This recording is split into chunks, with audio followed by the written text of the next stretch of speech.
Back to our channel. అయితే రైతు భరోసా డబ్బులను ఏవైతే పడుతున్నాయని అయితే చాలామంది అయితే అడగడమే జరుగుతుందో. అయితే డబ్బులకు సంబంధించి ఇప్పటికే చాలామంది అయితే ఒకరికొకరు మెసేజ్ అయితే చేసి అన్న డబ్బులకు సంబంధించి యాసంగి సీజన్ సంబంధించి అయితే డబ్బులు అనేవి అయితే పడలేదు. ఈ యొక్క డబ్బులకు సంబంధించి కూడా చూసుకున్నట్టయితే ప్రభుత్వం అనేది రైతులకు బకాయిలు అనేది ఉందా అని అయితే రైతు సోదరులు అడుగుతున్నారనమాట. మరోపక్క చూసుకున్నట్టయితే ప్రభుత్వం కూడా ఏమైనా స్పందించనుందా అనేది కూడా అడుగుతున్నారు. అలాగే వ్యవసాయ శాఖల మంత్రి కూడా మనకు దీనికి సంబంధించి కూడా ఒక క్లారిఫికేషన్ అయితే మీకు ఇవ్వడం అయితే జరుగుతుందన్నమాట.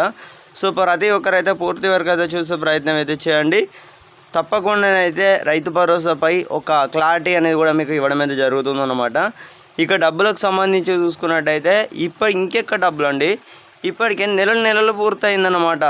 మరి ఎందుకు ఇప్పుడే వెలుగులోకి అయితే వస్తుందంటే మనకు వ్యవసాయ శాఖల మంత్రి ఉన్నారు కదా, ఈయన స్పందించడం లేదన్నమాట. ముఖ్యంగా ఈయన వెలుగులోకి తీసుకురావడం లేదన్నమాట. ఏవైతే సెండింగ్ ఫండ్స్ ఉన్నాయో అంటే షేర్ చేసే ఫండ్స్ ఉన్నాయో రైతుల అకౌంట్లో మొత్తం జమ చేసే ప్రక్రియ ఏదైతే ఉందో ఆ ప్రక్రియకు సంబంధించి కూడా మనకు చూసుకున్నట్టయితే ఆ యొక్క యాసంగి సీజన్ సంబంధించి కేవలం 4 ఎకరాల వరకే వేసినట్లయితే తెలుస్తుందన్నమాట. ఈ 4 ఎకరాల వరకే వేసిర్రు. ఆ తర్వాత చూసుకున్నట్టయితే వానాకాలం సీజన్ సంబంధించి ఆ వానాకాలం వచ్చినప్పటికీ ఆ వానాకాలం సైడ్ మరి ఆ యొక్క సీజన్లో డబ్బులు అనేవి యొక్క నిధులు అనేవి కలిపేసిర్రా అనేది కూడా మనకు ఎలాంటి సమాచారం అనేది కూడా ఆ క్లారిటీ అనేది కూడా లేదన్నమాట.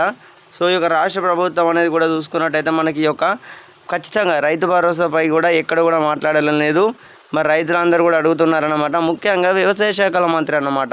ఈ యొక్క తుమ్మల నాగేశ్వరరావు ఎవరైతే వ్యవసాయ శాఖ మంత్రి ఉన్నారో ఇతనైతే చూసుకున్నట్టయితే ఈయన వారైతే మనకైతే ఇప్పటివరకు అయితే ఈ యొక్క రైతు భరోసాపై అయితే మనకు ఒక అప్డేట్ వచ్చిందనమాట.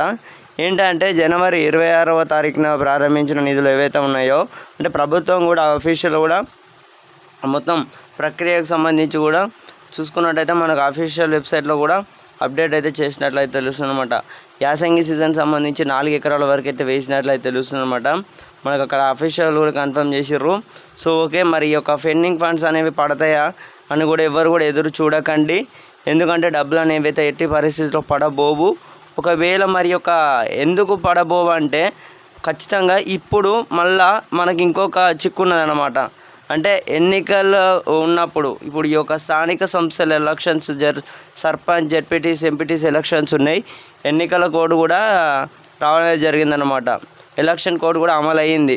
సో ఇందువలన ఏ యొక్క స్కీమ్ అనేది కూడా ప్రారంభించబడదన్నమాట. సో ఓకే, అందరికైతే అర్థమైంది అనుకుంటున్నాను. రైతు భరోసా గోవింద అయిందన్నమాట. ఇక ఓకే, అందరు కూడా మన ఛానల్ని కొత్తగా చూస్తున్నారు, ప్రతి ఒక్కరైతే సబ్స్క్రైబ్ అయితే చేసుకోవడం అయితే మర్చిపోకండి. జై హింద్.